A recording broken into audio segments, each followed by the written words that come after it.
We found Dan on one rainy day in January 2017, driving around looking at open homes, open houses, and we walked on the threshold of this house, and there was this guy with this big smile who said, "Welcome to my open house."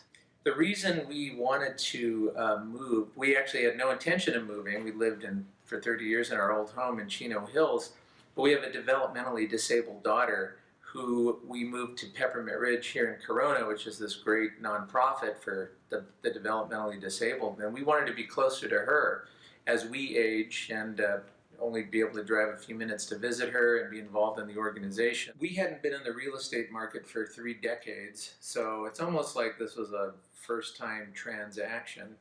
As far as what requirements were we looking for in a realtor, quite frankly, when we walked in here that day and saw this house and met Dan, we didn't already have a predetermined checklist, but because of his demeanor, how friendly he was, how outgoing, and how motivated he was to motivate us to really light a spark in us, tell us, time is of the essence, and you better, this is a good deal, you better move on. And he was right.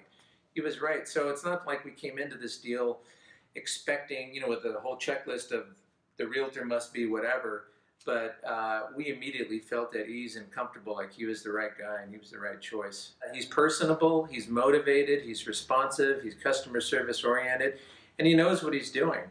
And he really, really helped in a pleasant way push and drive the process so that it all concluded in an expeditious manner and ended up going the way we wanted things to go.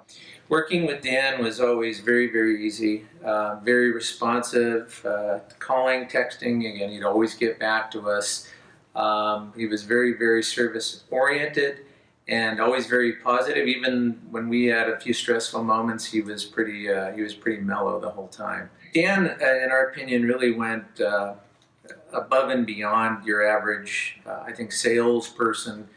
Yes, everyone works because they want to get paid and make a commission, but he really pushed us, but he pushed us in a good way. He pushed us in a way that really, pushed us to get our other house listed, get it sold, get it, and just pull this whole transaction together, because there is a window to get things done. And it is true that if you drag your feet, you wait too long, the opportunity's gone. So his pushing us in a good way through this whole process was really a positive thing, because ultimately it got us what we wanted, and it worked out great.